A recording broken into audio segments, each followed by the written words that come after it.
So we now have an interesting situation where the legitimate question which can actually be asked is, why has the Congress been so squeamish about repudiating the suggestion that Manmohan Singh is going to somehow travel to Rashtrapati Bhavan and settle down there for the next 5 years?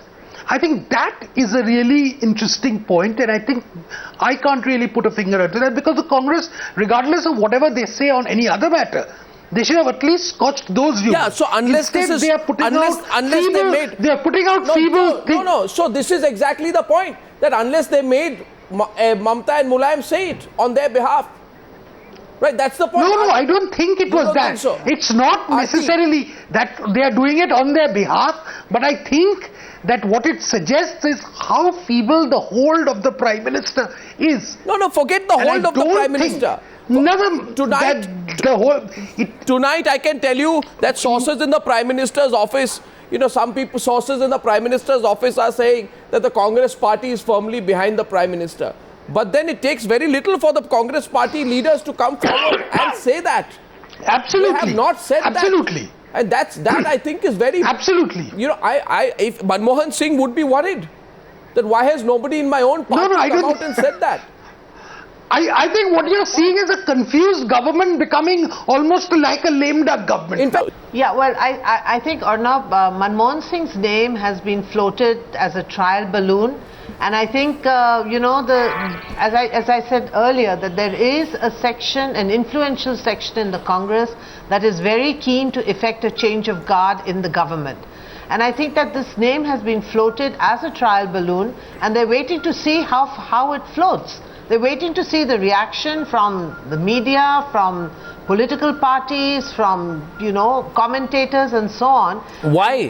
That's why the Congress is being absolutely silent. Why would they want them to know? Why would they want to know? They did. No, one second. Nobody. One second. Aarti. This is being done at very, very high level. No, Aarti. So, you can't expect some ordinary Congress spokesman to appear on the television camera. No, but you don't. This is not the way the Congress party. That's the idea at all. This is not the way you elect the president. I mean, or you allow or don't allow someone to become president. I mean, nobody in the Congress media had no idea when Pratibha Patil became president. Nobody asked the media or the people of India whether they want Pratibha Patil to be their first citizen.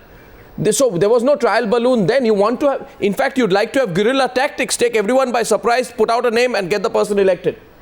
So Krishna Prasad, I want to draw you back in, because Swapan Dasgupta rejects what I said as the conspiracy theory. That time, Pratibha Patil's name was decided in consultation with the left. And the numbers were very strongly with the UPA at that time, once the left was on board. Yes, I agree. The Electoral College today is very delicately poised.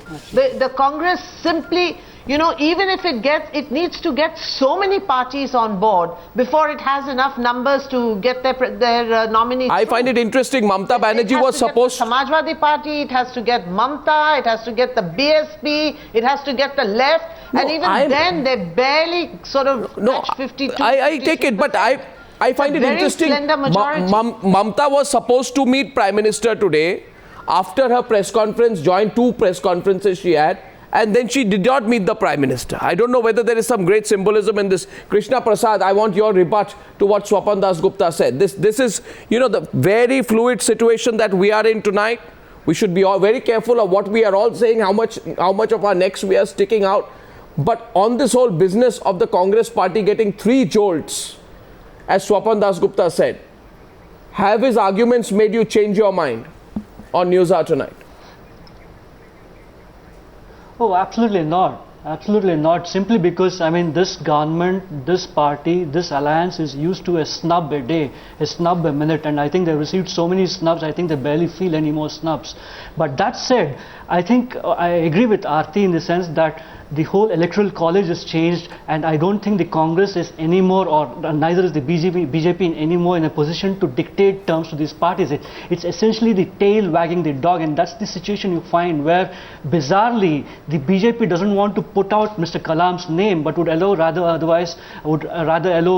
the Samajwadi Party or Mamta Banerjee to put it out. So I think the arithmetic has changed beyond a point, and we've got to appreciate that issue, up front. But that said, while there is a substantial section of people within the Congress who want Manmohan Singh to be perhaps moved out.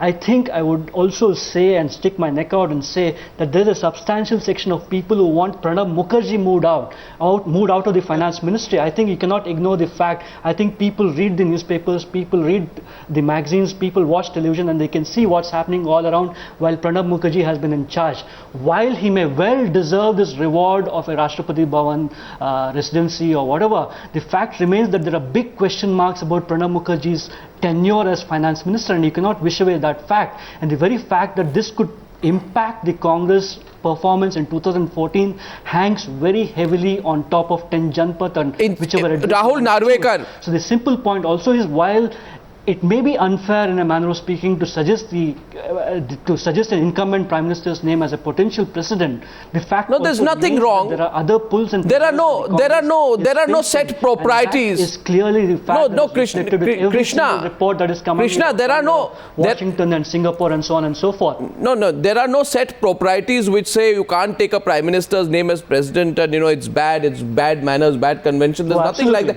Rahul Narvekar, my question to you is: would you like the Shiv Sena? Would you like the BJP to appear to be a little bit more decisive instead of waiting for the Congress party to decide everything? Insofar as the NDA's decision is concerned, it is not the BJP that decides, it's the NDA that decides. That includes all the allies. No, you back Kalam. BJP. You back Kalam. I would expect No, there's no question of us backing anyone at this stage. Our party supremo will take the decision with regards to that. However, answering your question whether or not BJP should decide, certainly not. It is the NDA that will decide, and once they come to a consensus, NDA will put forward its consensus candidate. Number two, we were just talking about an honorable exit for Manmohan Singh. Certainly, Congress has come out with 2 names. They've given their 2 names. Their allies have rejected and countered with another 3 names.